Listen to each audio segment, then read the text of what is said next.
A healthy lifestyle and preventable death? What are the 6 lifestyle factors that collectively appear to cut the risk of dying prematurely in half? Not smoking, not drinking heavily, walking an hour a day, sleeping around 7 hours a night, not being overweight, and the 6th is the one dietary quality indicator they used: eating your greens. Most people don't eat enough, but is it possible to eat too many?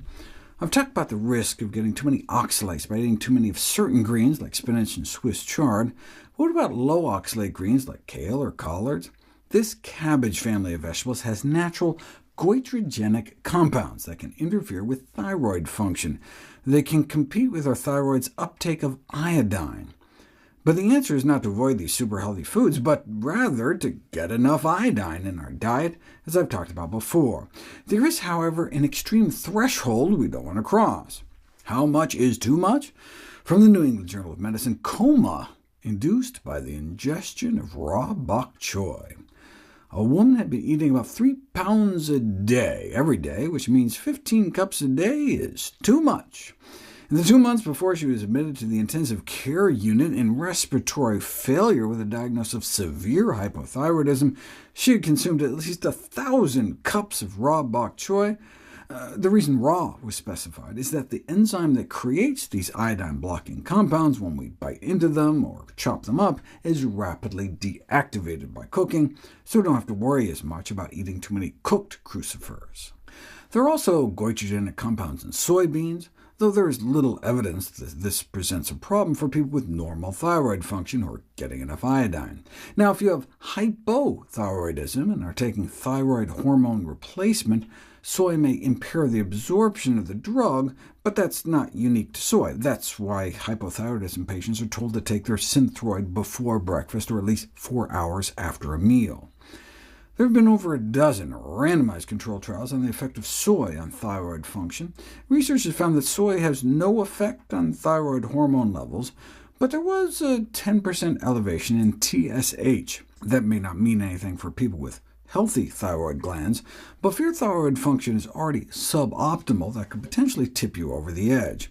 About 1 in every 23 Americans has what's called subclinical hypothyroidism. This is when our thyroid gland continues to produce normal levels of thyroid hormones, but seems to have a more difficult time than usual, as evidenced by higher levels of thyroid-stimulating hormone, meaning our body has to stimulate our thyroid more than usual to produce normal levels of hormones, suggesting it may be starting to fail. OK, so 60 patients with subclinical hypothyroidism were randomized to 8 weeks of either the equivalent of about 2 servings of soy foods a day or nothing. And 6 patients developed overt hypothyroidism while on the soy, which is 3 times the rate that would have been expected. But the soy group had a bunch of benefits, like less insulin resistance, lower inflammation, better blood pressures. However, the thyroid findings were so concerning that the same research group ran the study again, but this time with 4 times the dose of soy. And this time there was no increase in overt hypothyroidism.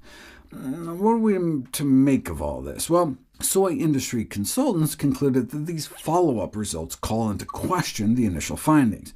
I mean, if 4 times the amount of soy appeared to have no effect, then maybe the earlier findings were a fluke. But the study populations were different. In the later study, the patients started out with TSH levels that were only barely elevated. Normal levels go up to 4.5 or 5, so they were just over the line, whereas in the earlier studies, they started out closer to 8, meaning the patients were further along and therefore potentially more sensitive.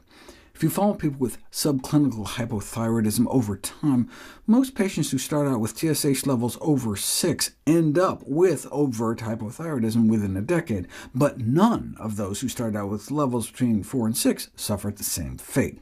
So if your TSH is really elevated, it might be reasonable to avoid soy, but we need more research to know for sure.